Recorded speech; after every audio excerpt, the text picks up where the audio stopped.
हाय दोस्तों, टुनू sir classes में आपका स्वागत है। पिछले वीडियो में मैंने आपको नरेशन शुरू किया था और कुछ परिभाषिक शब्द आपको बताया था। Reporting verb, reported speech, verb of the reported speech. आज आगे बढ़ते हैं। अब चलते हैं नरेशन बनाने के नियम पर। नरेशन बनाने का नियम 2 होता है। कौन कौन सा नियम? तो पहला नियम जो होता है वो होता है आपका, पहला नियम होता है जनरल रूल्स।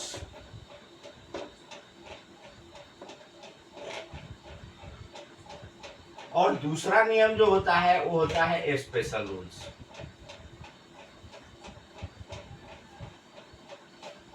पहला नियम जो होता है जनरल रूल्स और दूसरा नियम जो होता है वो होता है स्पेशल रूल्स। जनरल रूल्स क्या है?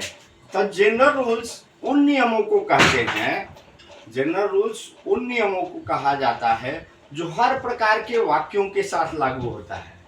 इसमें कोई भेदभाव नहीं होता है।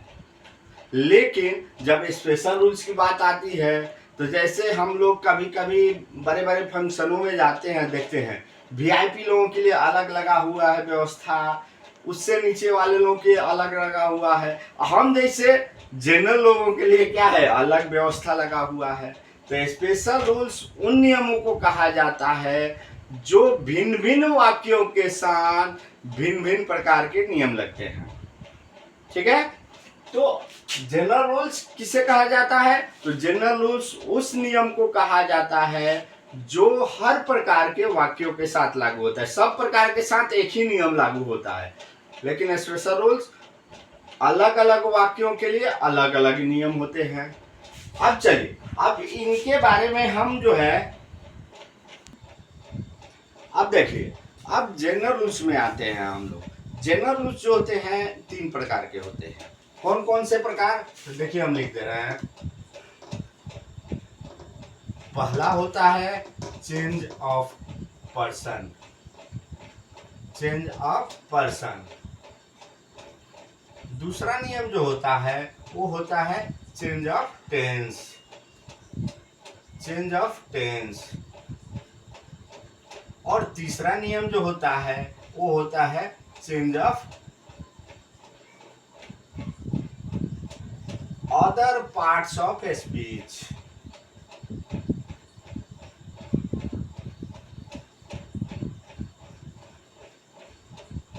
अब गौर कीजिएगा, अब पहला नियम जो दिया है वो है क्या? Change of person. Change of person का मतलब क्या हुआ कि सिर्फ और सिर्फ पर्सन को चेंज करना है। हम लोग पढ़े हैं first person, second person, third person, तो उसी को चेंज करना है सिर्फ। ठीक है। बाकी किसी को कोई छेड़खानी नहीं करनी है, किसी चीज में कोई छेड़खानी नहीं करनी है। दूसरा नियम है चेंज ऑफ टेंस का। तो चेंज ऑफ टेंस में पहला चीज जान जाइए कि जब आगे बढ़ते हैं तो पीछे वाले को छोड़ना नहीं है, पीछे वाले को लेके चलना है। अगर छोड़ देते हैं तो काम खत्म। चेंज ऑफ टेंस जब आते हैं तो पर्सन तो चेंज होगा जैसे पहले में किए हैं, दूसरे उसके साथ साथ चेंज ऑफ टेंस में क्या होगा? तो टेंस भी चेंज होता है। उसका नियम बताया जाएगा आगे धीरे धीरे। चेंज ऑफ टेंस मतलब टेंस भी चेंज हो जाता है। अगर पास्ट सिंपल प्रेजेंट में है तो सिंपल पास्ट में चला जाता है। तो उसी तरह चेंज होते जाता है। तीसरा है change of other parts of speech. तो change of other parts of speech में क्या होता है? तो पर्सन भी चेंज होगा, टेंस भी चेंज होगा, और पार्ट्स ऑफ स्पीच हम जानते हैं कि आप लोग भली भांति जानते हैं उसको। पार्ट्स ऑफ स्पीच हमारा 8 गो होता है। तो अगर सेंटेंस में वो चीज दिखाई दे रहा है तो उसको भी चेंज कर देना है। उसके लिए हम नियम बताएंगे कि कैसे चेंज करना है। अब चलिए, अब चेंज ऑफ पर्सन का आज शुरू कर देते हैं। चेंज ऑफ पर्सन कैसे बनता है? पहले हम लोग चलेंगे चेंज ऑफ पर्सन में। तो चेंज ऑफ पर्सन में क्या होता है? सिंपल सा नियम याद रखिएगा बस। Change of person, change of person में सिंपल सा नियम एक याद रखिएगा, कहीं भी आप गड़बड़ नहीं खाइएगा। वो क्या नियम होता है? तो देखिए, इस खाका को हमेशा याद रखिएगा।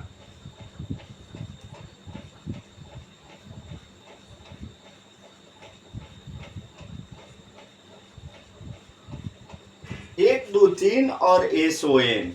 एक का मतलब होता है फर्स्ट पर्सन। फर्स्ट पर्सन किसके अनुसार बदलेगा? तो सब्जेक्ट के अनुसार बदलेगा। सेकेंड पर्सन किसके अनुसार बदलेगा? तो ऑब्जेक्ट के अनुसार बदलेगा। और थर्ड पर्सन में कोई चेंजिंग नहीं होता है। हम जानते हैं थर्ड पर्सन में क्या होता है, आप लोग भी जानते होंगे। थर्ड पर्सन में ही, सी, इट या कोई नाम होता है, ठीक है, चाहे उसका रूप कोई भी हो। ही का हिम होगा, हीज होगा, या सी का हर होगा, वो चीज चेंज नहीं होगा, ज्यों का त्यों वैसे ही लिख देते हैं, ठीक है, पहला चीज।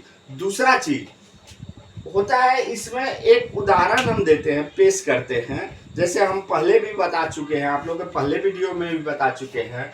एक उदाहरण देते हैं, इसमें हम बताते हैं, जैसे हम लिखते हैं he says I am right.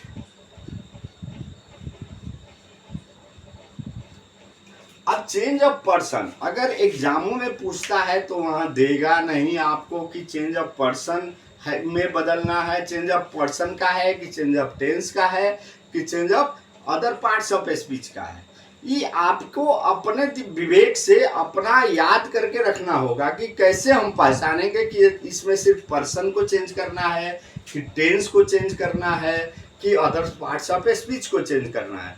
उसके लिए क्या है, तो सबसे पहले हम एक चीज को ध्यान में रखेंगे, जो हमारा रिपोर्टिंग वर्ब है। पहले ही बता दिए हैं कि रिपोर्टिंग वर्ब क्या होता है नरेशन में। तो रिपोर्टिंग वर्ब होता है से, सेज या सेड। तो से पहला रूप होता है, सेज पांचवा रूप होता है और सेड दूसरा या तीसरा रूप होता है, ठीक है। तो पहला और पांचवा रूप किस टेंस में प्रयोग होता है ये आप लोग भली भांति समझते हैं। पहला या पांचवा रूप सिर्फ और सिर्फ सिंपल प्रेजेंट टेंस में होता है, या अगर चलिएगा तो फ्यूचर टेंस में V1 का प्रयोग किया जाता है, से का प्रयोग किया जाता है। तो इस चीज पर गौर कीजिएगा कि अगर रिपोर्टिंग वर्ब, अगर कोई रिपोर्टिंग वर्ब पूछता है, पहले ही बता चुके हैं कि अगर रिपोर्टिंग वर्ब कोई पूछता है तो से, सेज, सेड मेरा रिपोर्टिंग वर्ब होता है नरेशन में। तो अगर रिपोर्टिंग वर्ब से या सेज हो तो आप अपने कॉमन सेंस से समझिएगा कि ये जो है इसमें सिर्फ और सिर्फ पर्सन चेंज होगा, टेंस में कोई परिवर्तन नहीं होगा, ठीक है। तो से और सेड, सेड जो होता है पास्ट टेंस में चला जाता है। तो ये चीज नहीं होना चाहिए कि आपको वहां पहचानने में दिक्कत हो। आप प्रेजेंट टेंस को ही क्या, जब रिपोर्टिंग वर्ब प्रेजेंट टेंस में हो तो आप टेंस में परिवर्तन करने लगे। यहाँ टेंस में कोई परिवर्तन नहीं होगा रिपोर्टेड स्पीच के, यहाँ सिर्फ और सिर्फ पर्सन चेंज होंगे रिपोर्टेड स्पीच में। रिपोर्टेड स्पीच किसको कहते हैं पहले ही बता चुके हैं कि इन्वर्टेड कोमा के जो भीतर रहता है उसको रिपोर्टेड स्पीच कहा जाता है। तो रिपोर्टेड स्पीच में सिर्फ और सिर्फ पर्सन चेंज होगा, बाकी कुछ परिवर्तन नहीं होगा। जैसे हमने एक उदाहरण पेश किया है यहाँ पर कि कह रहा है कि he says I am right. देखिए इन्वर्टेड कोमा यहाँ शुरू होता है, यहाँ बंद हो जाता है। तो एक अब रिपोर्टिंग वर्ब पूछे कि क्या होता है, तो यहाँ क्या है, सेज है। सेज है यानी V5। V5 का प्रयोग कहाँ होता है, तो प्रेजेंट, सिंपल प्रेजेंट टेंस में होता है। जब सिंपल प्रेजेंट की बात आ गई तो क्या होता है, आखिर इसमें टेंस में कोई परिवर्तन नहीं होगा, यानी सिर्फ और सिर्फ पर्सन चेंज होगा। तो देख लीजिए हम बता रहे हैं क्या बनेगा। एक चीज और बताने के पहले कि इसमें क्या होता है कि अगर सिंपल प्रेजेंट टेंस में रिपोर्टिंग वर्ब है तो सिर्फ पर्सन चेंज होगा। दूसरा नियम इसका होता है बनाने का कि इन्वर्टेड कोमाज के बदले दैट का प्रयोग करते हैं। तीसरा नियम है कि अगर रिपोर्टिंग वर्ब के बाद कोई ऑब्जेक्ट रहे तो से या सेज चेंज होता है। क्या चीज में, से या सेज रहे, से या सेज रहे तो एक टेल में से जो रहेगा तो टेल में बदलेगा, सेज जो रहेगा वो टेल्स में बदल जाएगा।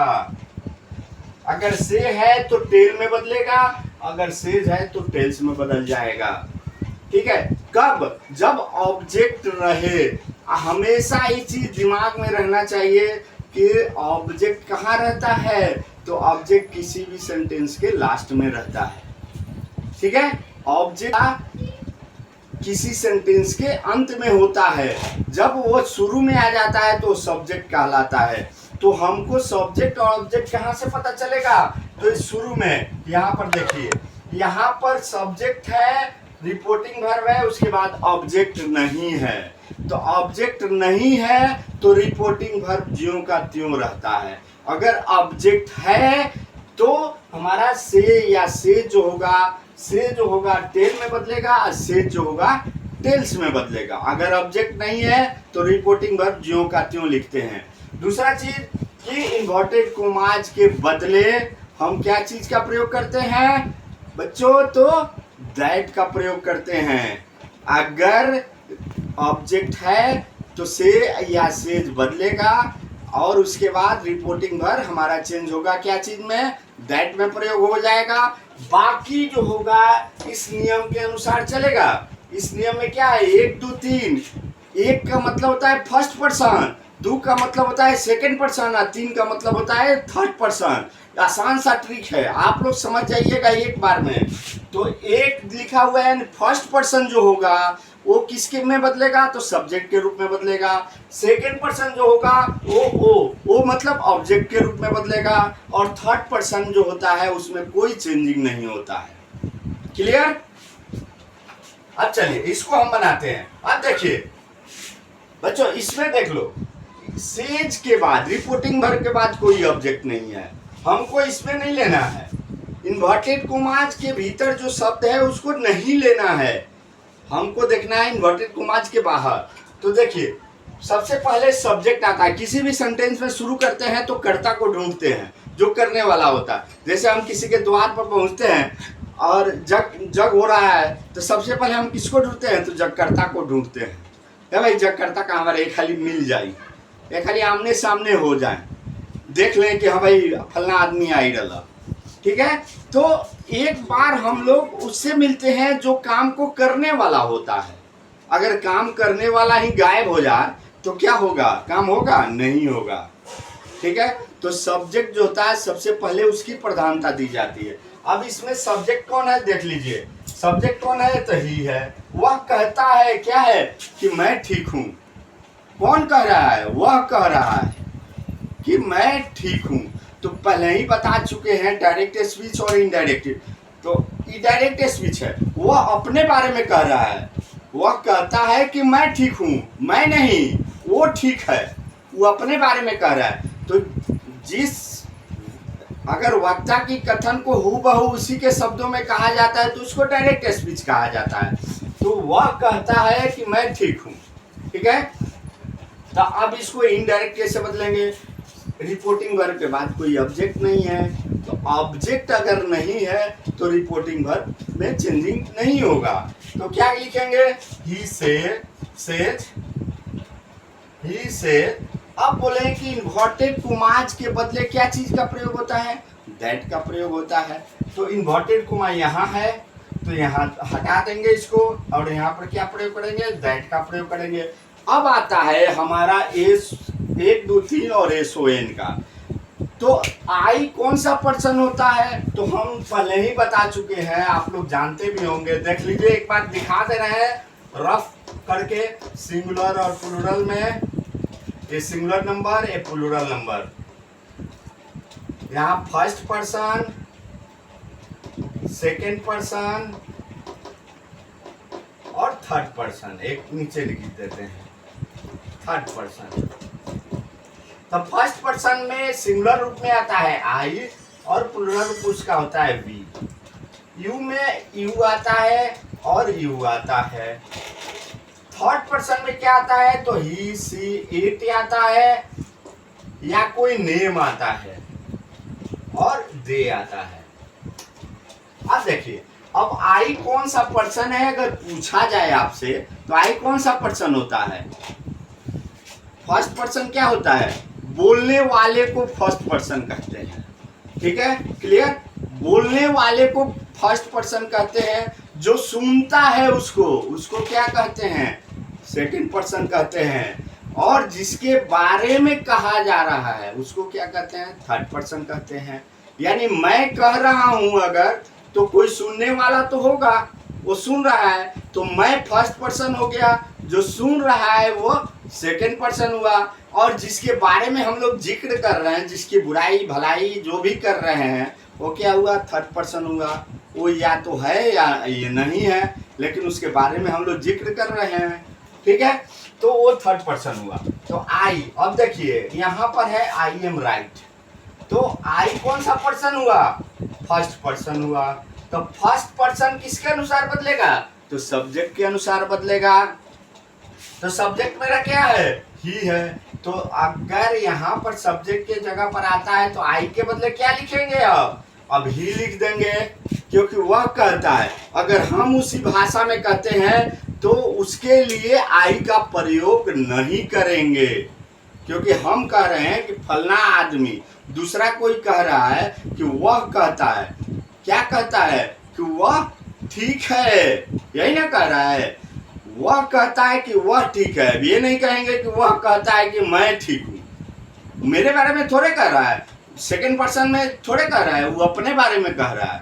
तो वह ठीक है, तो वह ठीक है, तो वह के लिए ही का प्रयोग है। ही के साथ एम का प्रयोग नहीं होता है, ही के साथ इज का प्रयोग होता है, तो इज लगा दिए। प्रेजेंट टेंस में ही है, टेंस में कोई परिवर्तन नहीं हो रहा है।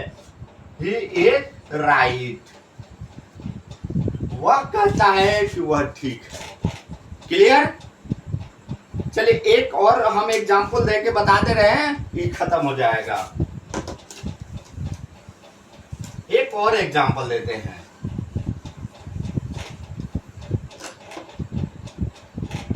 अब ऑब्जेक्ट वाला लाते हैं, ये तो बिना ऑब्जेक्ट वाला था, अब ऑब्जेक्ट को डाल के देखते हैं।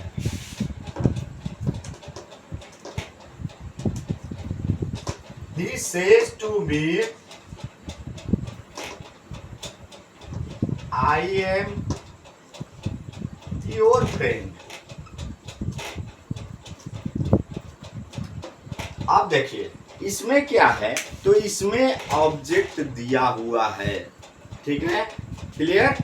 इसमें देखिए रिपोर्टिंग वर्ब के बाद ऑब्जेक्ट है मी के रूप में, तो इसको कैसे चेंज करेंगे, तो पहले ही बताए हैं कि जब ऑब्जेक्ट रिपोर्टिंग वर्ब के बाद जब कोई ऑब्जेक्ट रहता है तो वह टेल या टेल्स में बदल जाता है। अगर से है तो टेल में बदलता है, और सेज है तो टेल्स में बदल जाता है। अब ध्यान दीजिएगा यहाँ पर, यहाँ क्या है, कहीं अब सेज है तो क्या चीज में बदलेगा, टेल्स में बदल जाएगा। टू अपने आप का जब चेंज करते हैं तो टू गायब, प्रीपोजिशन जो है गायब हो जाता है। टेल्स मी, वह मुझसे कहता है, क्या कहता है, इन्वर्टेड कॉमा के बदले क्या होता है, दैट का प्रयोग होता है। दैट। आई क्या है, अभी दिखाए थे, आई क्या है, तो आई फर्स्ट पर्सन है, 1 2 3 SON, अभी दिखाए थे फर्स्ट पर्सन किसके अनुसार, सब्जेक्ट के अनुसार। तो सब्जेक्ट यहाँ आई जो है फर्स्ट पर्सन है, तो फर्स्ट पर्सन किसके अनुसार, सब्जेक्ट के। सब्जेक्ट यहाँ पर है तो सब्जेक्ट ही है, तो ही का प्रयोग करेंगे। ही के साथ इज का प्रयोग होता है, एम का प्रयोग नहीं होता है, सिर्फ आई के साथ होता है, इसलिए इज लगा दिए। योर जो है, यू का रूप होता है योर, यू का रूप होता है योर, तो यहाँ पर योर है। योर जो है, यू कौन सा पर्सन हुआ, सेकंड पर्सन हुआ, तो सेकंड पर्सन किसके अनुसार, ऑब्जेक्ट के अनुसार। तो ऑब्जेक्ट क्या है, मी है, यहाँ पर लास्ट में जो आता है वो ऑब्जेक्ट होता है, तो मी है, तो मी का माई हो जाएगा, क्योंकि इसके साथ नाउन लगा हुआ है, तो क्या होगा, माई फ्रेंड।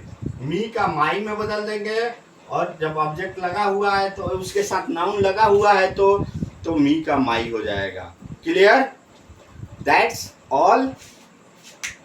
अगर वीडियो अच्छी लगे तो शेयर कीजिए, सब्सक्राइब कीजिए, लाइक कीजिए। नेक्स्ट वीडियो में दूसरा हम नियम लेके आएंगे। धन्यवाद।